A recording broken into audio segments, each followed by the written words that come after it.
All right, so it's all systems go for the Kenyan elections taking place on Tuesday. To get some analysis on this, we're now joined by human rights activist and executive director of the Future of Kenya Foundation, Cyprian Nyamwamu. Thank you so much indeed for joining us and welcome to the program. Thank you very much for having me. All right, so the campaigning is done. All that's left is for people to cast their votes on Tuesday. What's your take on the journey to these elections? Because there were a lot of fears about pre-electoral violence that would take place, particularly around Nairobi, but it seems to have gone relatively peacefully.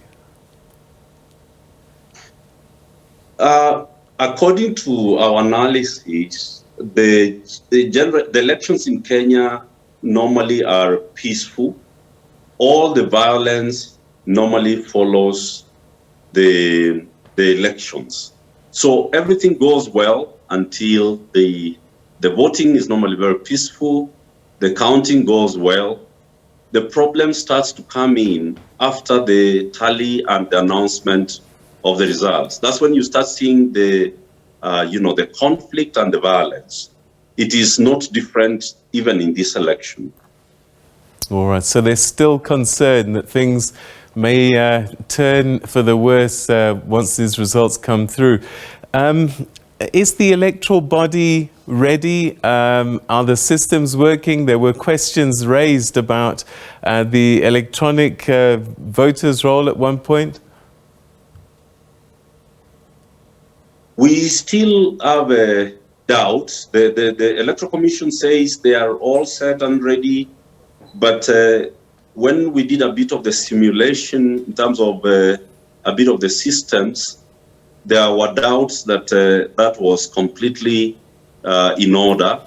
There's a little bit of fear about the network coverage across the country because we rely on the network coverage to send results. But give and take, we can say that the Electoral Commission is fairly prepared, slightly better prepared than they were in 2017, in the 2017 general election. What do you make of the fact that there was a low voter registration by the youth in the country? And given that the majority of our countries on the continent are very young, they actually potentially could change the politics of the country if they showed up. Now, that's a very important question. There are about 3 explanations to this. The first explanation is that the people who have been controlling politics in Kenya have been doing it since 1997. For 25 years, it has been the same people who have been dictating the politics in this country, so the young people feel disconnected. Secondly, the whole idea about the government controlling results and elections.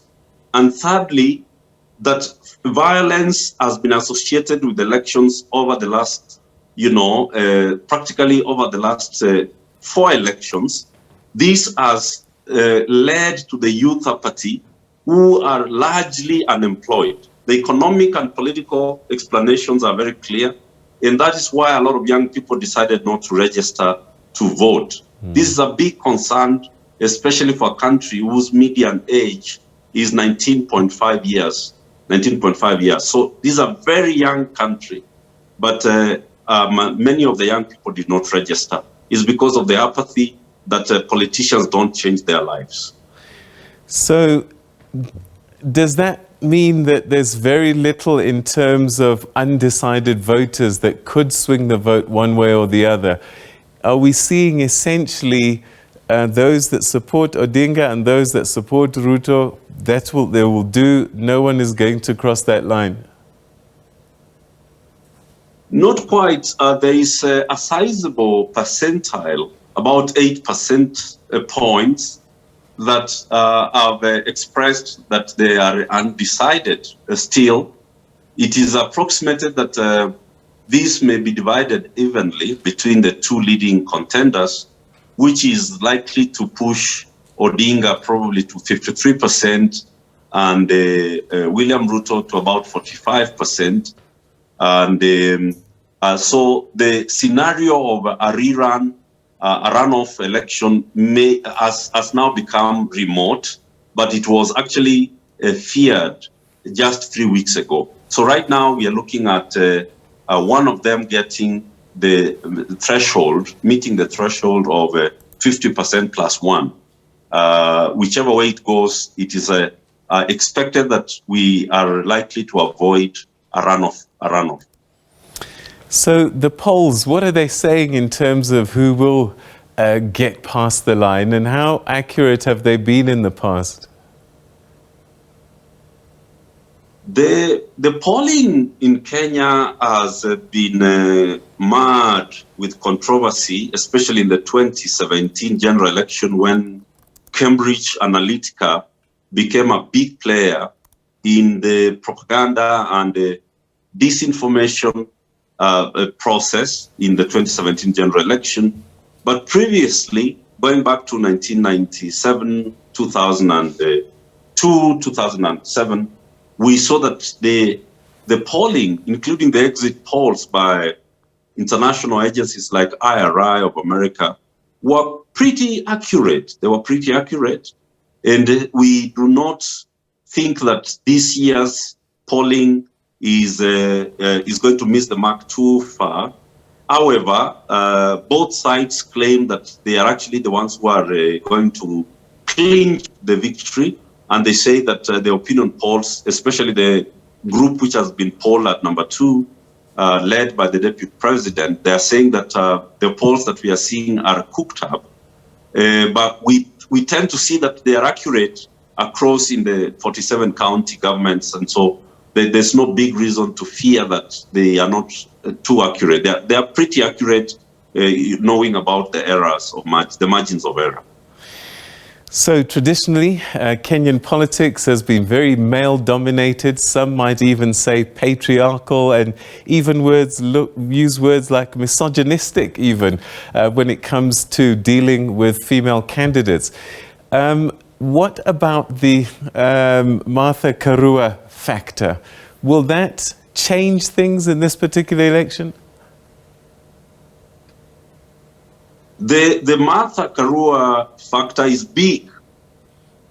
To be sure, if it was not for Raila Odinga choosing Martha Karua, his ticket was basically dead in the waters. It is the choice of Martha Karua that has actually turned the reality in favor of Raila Odinga.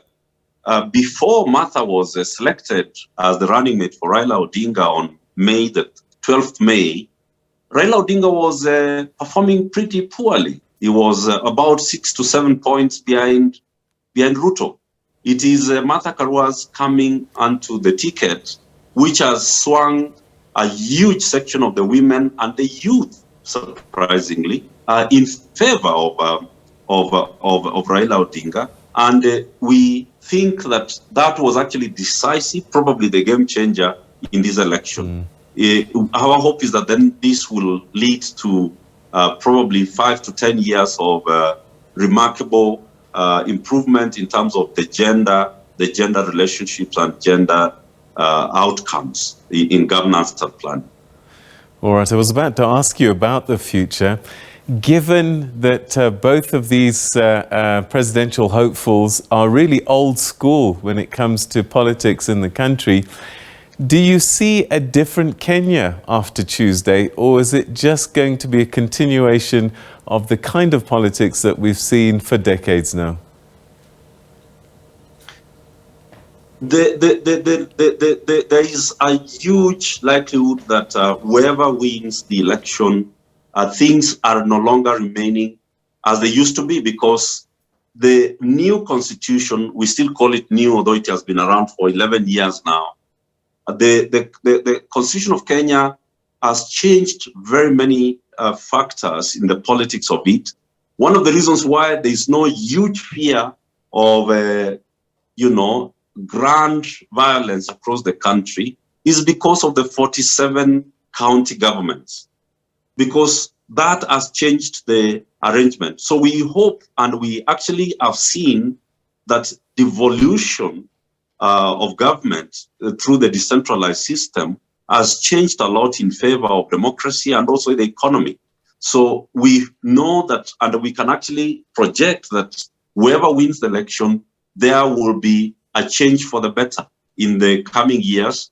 And the constitutional arrangement ensures that there are inbuilt mechanisms for a forward trajectory instead of, sliding backwards into tyranny, into corruption. And that's why you saw that even corruption was is still a major issue in this election. All right. Well, we are waiting with bated breath for this outcome, and let's see what happens on Tuesday. But for tonight, thanks so much indeed for joining us and sharing your thoughts with us. Thank you very much for having me. Thank you. All right, that was Cyprian Nyamwamu, who's a human rights activist and executive director of the Future of Kenya Foundation, speaking to us ahead of the all-important elections taking place in Kenya, general elections on Tuesday. The country is set to have a new president and perhaps the beginning of a new era of politics. We'll be watching that story for you for sure.